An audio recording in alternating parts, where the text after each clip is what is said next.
سورہ آل عمران سے آیت نمبر 34 اس کا ایک حصہ حمد و صلاۃ کے بعد تلاوت کیا ہے۔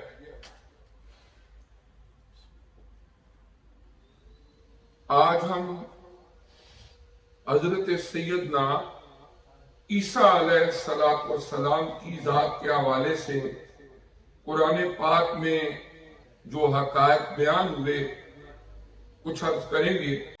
حضرت عیسیٰ علیہ السلام کی ولادت معجزانہ ہے۔ یہ اس کائنات کی واحد شخصیت ہے کہ جن کو بغیر باپ کے اللہ تعالیٰ نے پیدا فرمایا،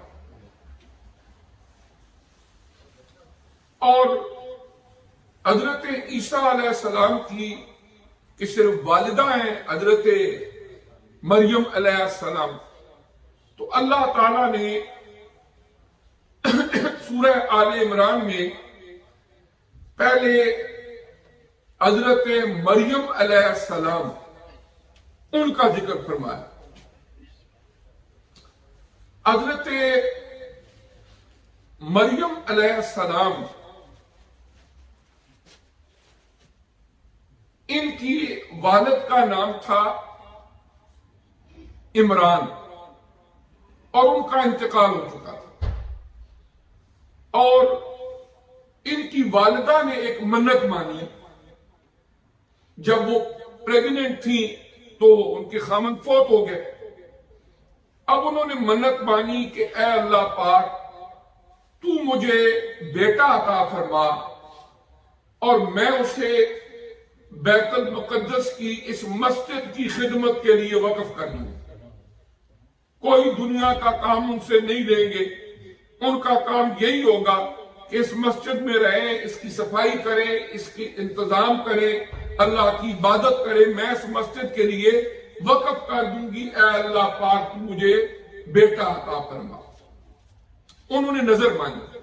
قرآن فرماتا ہے اذ قالت امرأۃ عمران، جب عمران کی بیوی نے یہ کہا رب انی نذرت لک ما فی بطنی محررا، کہ اے اللہ تبارک و تعالی، جو بچہ میرے پیٹ میں ہے میں تیری منت مانتی ہوں کہ اسے دنیا کے کاموں سے آزاد رکھوں گی اور اس مسجد کے لیے وقف کرتی ہوں، تو اسے میری طرف سے قبول فرما۔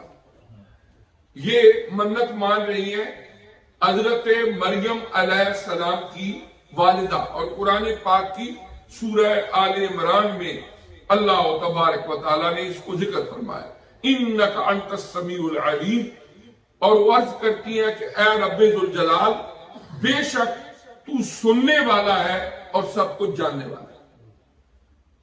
اب اللہ کا کرنا دیکھیں، انہوں نے تو منت مانی تھی کہ اللہ پاک مجھے بیٹا دینا، بیٹا ہوگا اس کو میں بیت المقدس کی خدمت کے لیے وقف کر دوں گی، آزاد کر دوں گی دنیا کے کاموں سے، اپنے لیے کوئی فائدہ اس سے نہیں لیں گے۔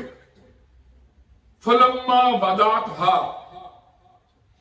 جس وقت حضرت مریم علیہ السلام پیدا ہوئی، قالت رب انی وضعتھا انثی، تو اللہ کی بارگاہ میں عرض کرنے لگی کہ اے بار الہ، میں نے تو دعا مانگی تھی، نظر مانی تھی، تو مجھے بیٹا دے گا، میں اس بیٹے کو اس مسجد کے لیے وقف کر دوں گی، بیت المقدس کے لیے۔ یہ تو بیٹی ہو گئی ہے۔ اللہ پاک فرماتے ہیں واللہ اعلم بما وضعت، اور اللہ بہت بہتر جانتا ہے جو کچھ بھی اس کے ہاں پیدا ہوا ہے کہ وہ بیٹی ہے۔ وَلَيْسَ الذَّكَرُ كَالْأُنثَىٰ، اور اس میں بھی کوئی شک نہیں کہ مرد عورت بالکل ایک جیسے نہیں ہوتے۔ اور پھر وَإِنِّي سَمَّيْتُهَا مَرْيَمَ، وہ عرض کرنے لگی کہ اے بار الہ، میں نے اپنی اس بیٹی کا نام رکھا ہے مریم۔ وَإِنِّي أُعِيذُهَا بِكَ وَذُرِّيَّتَهَا مِنَ الشَّيْطَانِ الرَّجِيمِ، اے اللہ پاک، میں اس بچی کو اور آنے والی نسلوں کو